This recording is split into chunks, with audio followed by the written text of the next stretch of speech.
Hey guys, welcome back to the Film Custodian Show, the film review show here on the Filmist Universe channel. Yeah.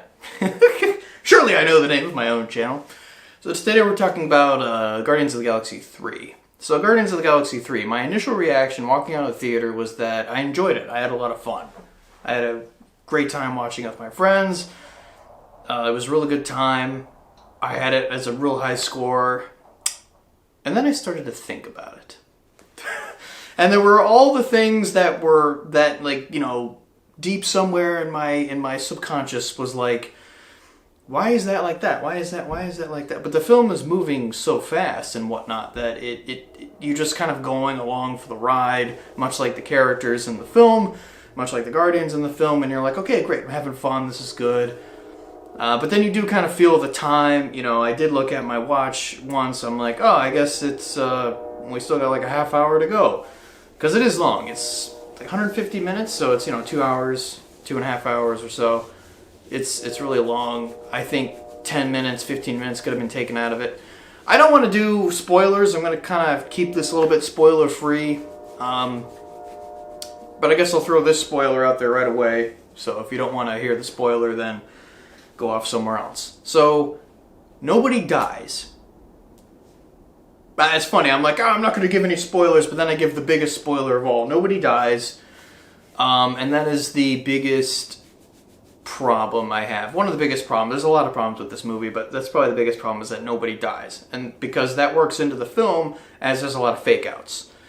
So basically everybody who's anybody, all the Guardians are invincible now, basically. They can't be killed. So they're getting hit, with lasers, and they're getting thrown through walls, and then they get a character kind of coming over them and holding them, and oh no, you can't die, and dramatic music, super dramatic music. The music in this film is terrible, I guess, and I can't say about the music choices. The music choices in terms of just songs by famous artists and whatnot, that was fine.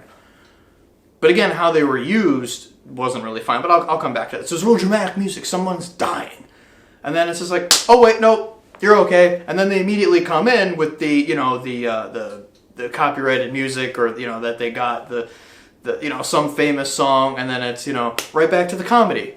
So it's up and down, where it's like, oh man, I feel so bad for Rocket. I feel so bad, and then well now we're happy and we're going on a mission.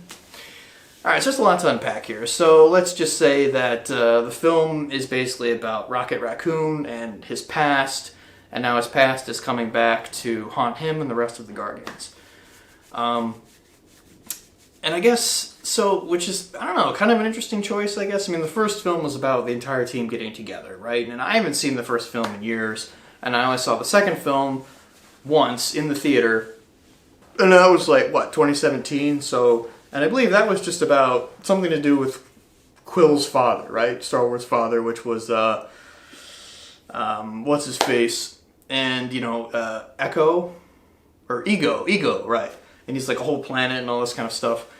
And that was it was more intact and focused, the second one. I think the first one was better, and then the second one, then this one. This is definitely the worst out of all of them. And everyone keeps talking about, it's the best MCU film ever, or it's the best MCU film since Endgame. I disagree with both of those. It's not the best MCU film ever, and it's not the best since Endgame. The best since Endgame, at least from the ones I've seen, was No Way Home. That was great. That was Spider-Man, all the Spider-Man, that was great. That film has some problems too, but that film was great. And really, Phase 4 in general, I haven't seen anything. All I've seen is Multiverse of Madness, and that's it. And that film was completely mediocre. That's my review of that film. It didn't need to happen. It's mediocre. Who cares? I don't care about any of the shows, or really any of these other films, or even any of the films in the future. This was the only one that interested me at all, and I was like, okay, great, I like the Guardians, let's go. I didn't have any expectations, high or low, of any kind. James Gunn, though, is pretty good. Obviously, he did Guardians 1 and 2. Going all the way back to Super, his film, kind of breakout film, it was like a dark superhero film, but it was like Kick-Ass in a way, but more realistic in terms of if someone did put on a goofy suit and go try to fight crime, Shut up, crime! Rainn Wilson running around with a a pipe wrench. That film was great. Go check that film out. But then, of course, you have the Suicide Squad, when Gunn was temporarily fired from Disney, and then he went to DC, which we all know he's going to take over DC now that he's done with Marvel. So he dipped his toes in there, and he did the Suicide Squad. The Suicide Squad I thought was stupid. But anyway, so if the Suicide Squad, if this was better than Suicide Squad, then, I mean, there's no point in seeing Suicide Squad. I mean, DCU is dead anyway. That's another reason why, you know, this Flash movie coming out and whatnot, it's too little too late. It doesn't matter. It doesn't matter anymore. But anyway, so the Suicide Squad was pretty stupid until kind of the end, and there was a couple characters that stood out, you know, Peacemaker and Idris Elba's character, and then Peacemaker. John Cena, surprisingly, good actor, at least in this role. So that's the thing. Certain actors, or really, I mean, any actor, it's like, you need to find the character that works for that actor, you know. And it's like, people have said before, there's no bad acting, there's just bad casting. Well, I don't really believe that. There's a lot of bad actors out there, but sometimes I think that's true. But so yeah, John Cena was like born to play Peacekeeper, or Peacemaker rather. And Peacemaker, that show is a great show. I mean, I'll do a more in-depth review on that later, but that's a great show. James Gunn did that show. This film, though, it's like, in the midst of all these things going on, he had to find time to write it, and a lot of it just seems rushed. The story is basically, the Guardians are setting up shop on nowhere, and then Adam Warlock comes in, which I thought was going to be the main villain. I don't know, I didn't even see the trailers for this film, but Warlock comes in, and I'm like, what's going on? He's trying to get Rocket. He's trying to get Rocket for the High Evolutionary, it turns out. And that's a great villain. The High Evolutionary and all that stuff was really great. The stuff with Rocket Raccoon was really great. He's trying to take Rocket back to the High Evolutionary. He was the guy who kind of mutated Rocket and to make him into what he is. And then, so the story revolves around that Rocket gets hurt, and if they go in there and try to meddle in there, there's like a kill switch, and Raccoon will die, and so they need to find this key. So that's the whole story. The Guardians are running around the galaxy trying to find the stuff they need to save Rocket. And, you know, so that's great, right? It makes it all about family, and all the Guardians get their chance to shine. But Rocket Raccoon is really, they have a great idea for that story. We're going to do his story. We know what we're doing with that. But everybody else around him, you know, like you know, Chris Pratt or Star-Lord and whatnot, it's like, well, we're not really sure what to do with any of these characters. And so, yeah, they get their moments to shine, but there's hardly any development with any of the characters. And then you got, you know, the new Gamora coming in because, you know, from the other timeline from Endgame, and she's just kind of there. And they kind of start the romance a little bit again with Chris Pratt's character.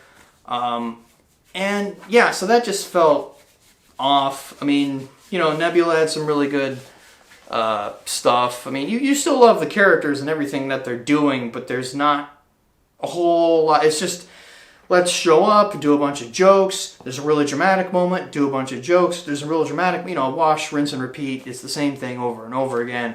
They go to this one planet, which I thought was pretty fun. And there's like these guys in these big ridiculous suits, and that's the whole joke, is that they're in these suits. So one thing that James Gunn does that's really annoying is that he'll tell a joke. It's funny the first time, but then he'll beat the joke to death until it's funny again, and it's like sometimes that works and sometimes it doesn't. It's just, no, you need to know when to it's all about timing. Jokes are all about timing, not just doing it again and again and again. And, you know, so, I mean, and, you know, Adam Warlock was completely useless. He was just part of inconsequential. I think he was just there because they need him for future stuff.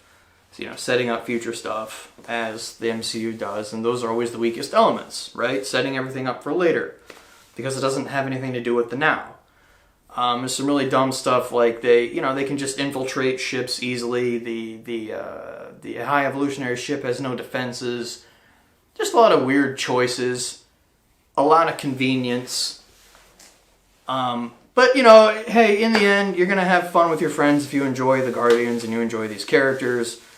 There's a lot of very easy manipulation because there's a lot of stuff involving, you know, Rocket Raccoon and a lot of CGI animals, and you can easily pull on heartstrings with that.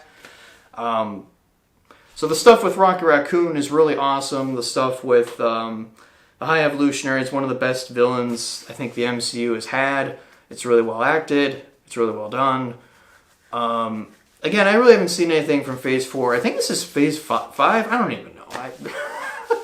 So going in with no expectations at all, really, I enjoyed the film enough. And then apparently I had to go. I missed the end credits sequences, but there's one at the end where I guess Star-Lord says Star-Lord will return. So hey, yeah, the Guardians are done, but Star-Lord will return in some capacity. Probably all the characters will return in some capacity in other MCU films.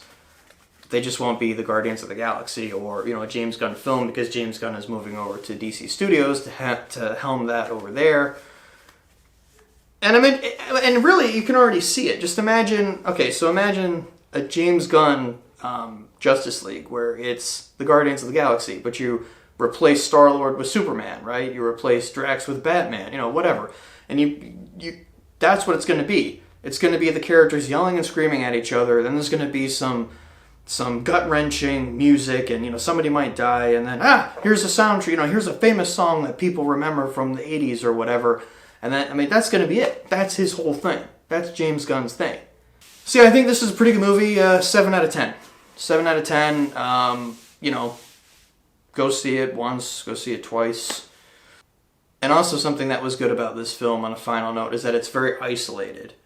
It's like its own movie. It's not really concerned with everything else going on in the galaxy, which is good because I have no idea what's going on. There's all this multiverse stuff, whatever. Like I said, I've only seen Multiverse of Madness and then No Way Home. No Way Home is really good. That's the last film that I've really enjoyed in the MCU. Well, and then this one, like I said, it's pretty good. It makes me want to go back and see the first two Guardians films because I haven't seen them in years. So, all right, yeah, that's just all my thoughts on that. Please like and subscribe if you enjoy my content. Please tell me what you think of the film below. Did you like it? Did you hate it? Are you excited to see James Gunn over at DC? Let me know. All right, see you later.